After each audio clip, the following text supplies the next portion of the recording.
8 years of combat experience. During these years, around half of millions of Ukrainian soldiers went through fights at Donbass against the overwhelming forces of the enemy. Renewal of the officer corps. After the invasion of Russia back in 2014, more and more young, strong-willed, motivated people started to enlist. The amount of soldiers with higher education in Ukrainian army is one of the largest in the world by now. From these people, a new cluster of officers possessing both real-time field experience and progressive approach to command has risen. Decentralization of command. Encouraging the initiative of junior officers and commanders becoming the new philosophy of the Ukrainian armed forces. In the field, while following the orders in general, sergeants are always taking initiative to adapt their squads to the changing conditions of the battlefield, allowing real-time flexibility of the forces. This is diametrically opposite to the absolute vertical principle of command in the Russian army.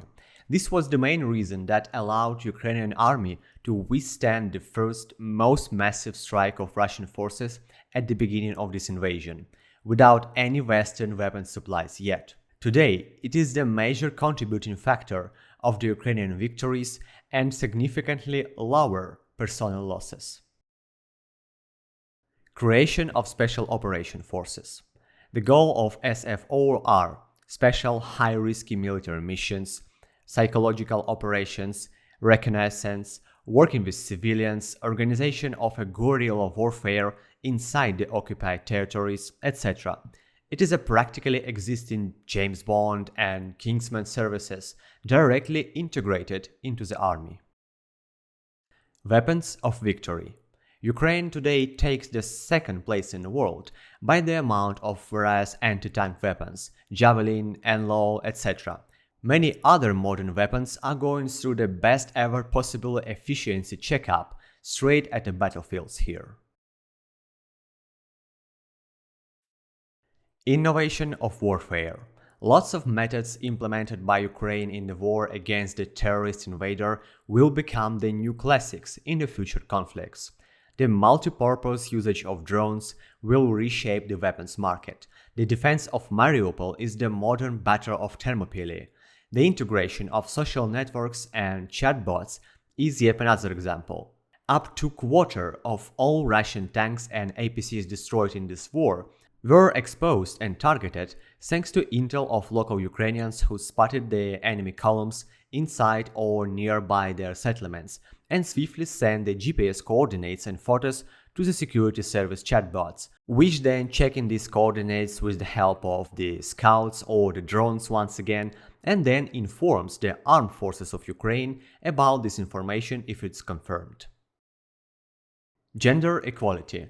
Already before the full-scale Russian invasion, there were around 37,000 women serving in the armed forces of Ukraine, between the approximately 240,000. Now, this number grew up to almost 60,000. The new identity and memes. A new uniform, emblem and flags have been introduced. The army also received a personal anthem, salute, ceremonial and professional holidays, making Ukrainian armed forces to self-identify themselves with more honor on top of their own actions. At the same time, even through the most bloody war in the last 80 years, Ukrainians still maintain the sense of humor, telling the world about both sad and epic events with memes and jokes as well, thus allowing the news about Ukrainian resistance to cover even broader audience. This also encourages the international groups from all around the world to join the meme forces too, such as NAFA, stands for North American Fellows Organization, for instance.